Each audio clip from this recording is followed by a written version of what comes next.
Hello and welcome to VOA's Red Carpet. I'm your host, Sunday Shumari. On this episode of Red Carpet, we have a Ghanaian artists educational hub in northern Ghana, an underwater museum in Senegal, and Universal Music Group launches new music service in Africa. Let's go.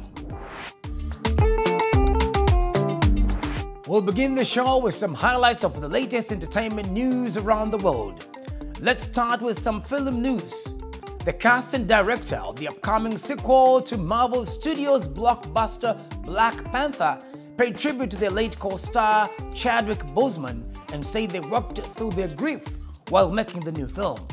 Lupita Nyong'o, Letitia Wright, and other stars appeared at the Comic-Con Pop Culture Convention in San Diego to preview Black Panther Wakanda Forever, which is slated to hit the theaters in November. In music news, Zambian-born Botswana raised Sampa the Great. Her forthcoming album, titled As Above, So Below, is out in September via Loma Vista Recordings. Let's go to West Africa, where world-renowned Ghanaian artist has built an open-door educational hub in rural northern Ghana, complete with 6 airplanes. Let's take a look. Parked in a field in rural northern Ghana are 6 planes, miles from any runway. This is not an airport, but an open-door educational hub created by a world-renowned artist. Red Clay Studio has been developed over 3 years by Ibrahim Mahama. The planes were an addition late last year. Mahama grew up in the capital Accra, but says he wanted to give back to the village where he was born. And Accra, over the years, you've come to understand that it's a bubble, like many centers of capital around the world. And the true work that needs to be done most often is actually in communities outside the centers of capital, you know.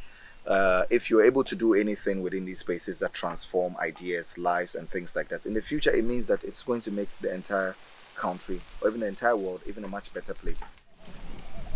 Red Clay comprises several warehouse-sized buildings made from recycled materials and locally sourced red bricks.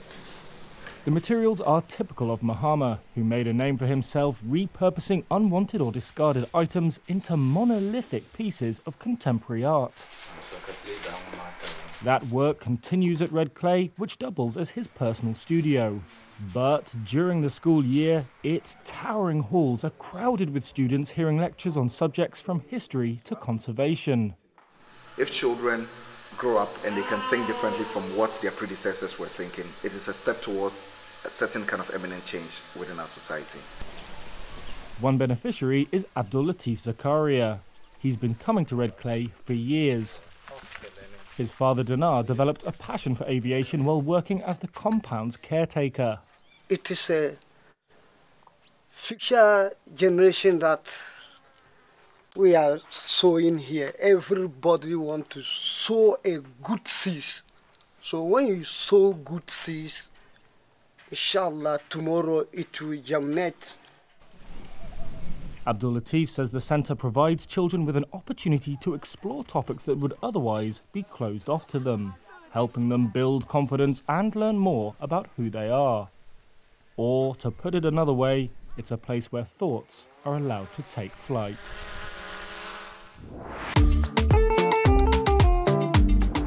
A high school dance teacher in the U.S. state of Virginia provides lessons not just in the arts but life as well. VOA's Faisal Masri talks with her about how she creates an environment for her students to express themselves and some of her wellness strategies that go beyond the classroom.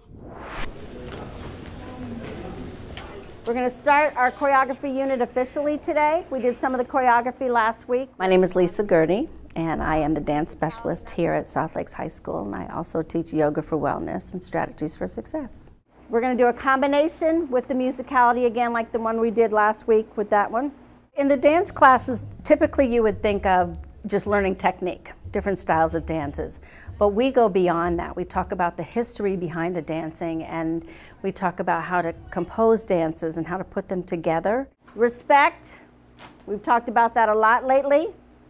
compromise, and all the different emotions, the life skills that they will learn through learning to compromise and be respectful with each other and share ideas and yet being vulnerable. You can take suggestions from other people, but the tone that they're delivered in is really important.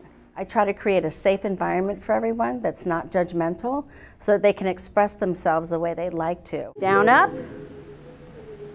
Spin all the way around, drag your shoulder. So they learn much, much, much more beyond just how to dance.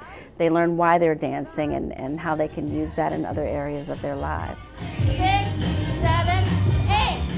We teach just about everything. Because we have such a diverse student body, I try to reach out into different cultures and not just the ballet, tap, and jazz, and lyrical and modern.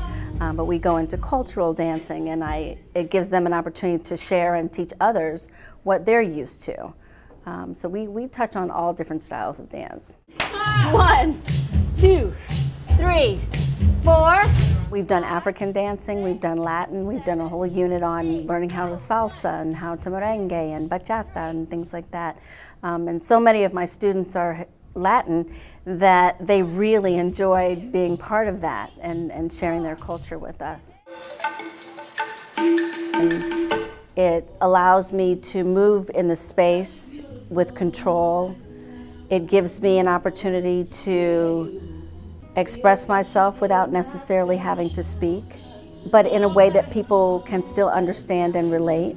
It allows me to release anything that might have been holding me back, any negative feelings. And it's a really interesting chemical change in my body. 1, 2, 3, 4, arms, 5, 6, 7, 8. As long as your heart is beating, you can dance. And even if it's a different rhythm and it doesn't look like it makes sense to somebody else, that's okay. It doesn't have to. It's not that structured. You know, there are types of dance that are, but dance itself is so raw and authentic and pure that I definitely think anybody can dance, absolutely. You are brilliant.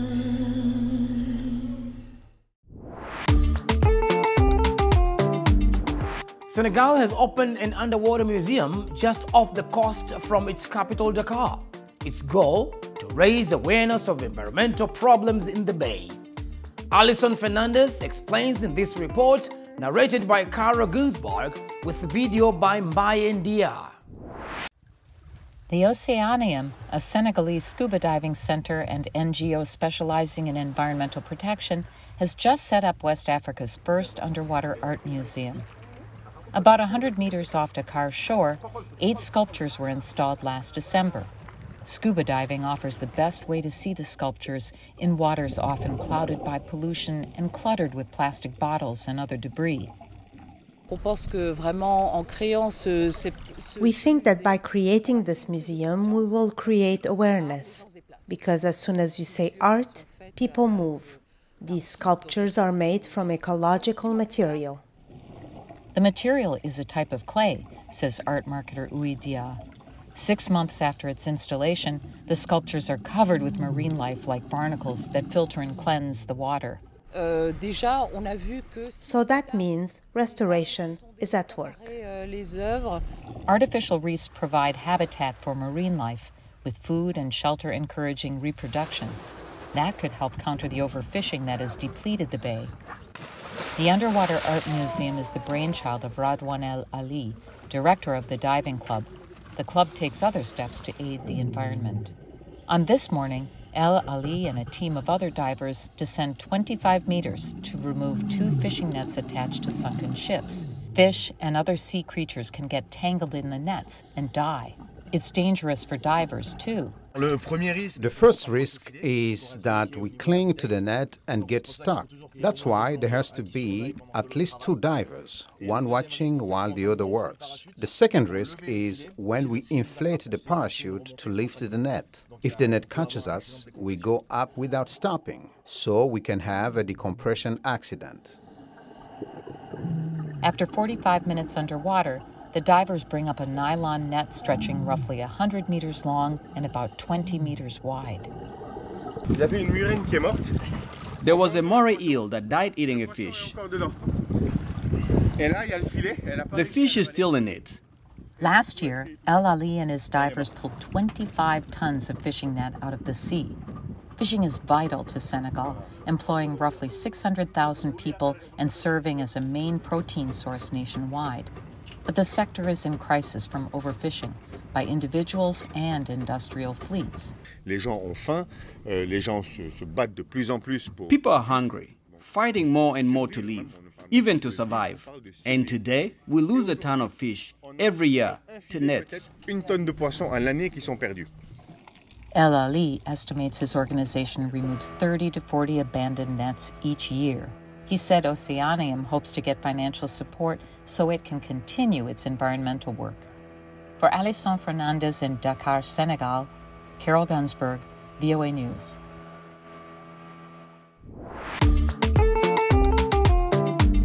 Let's close the show with some music.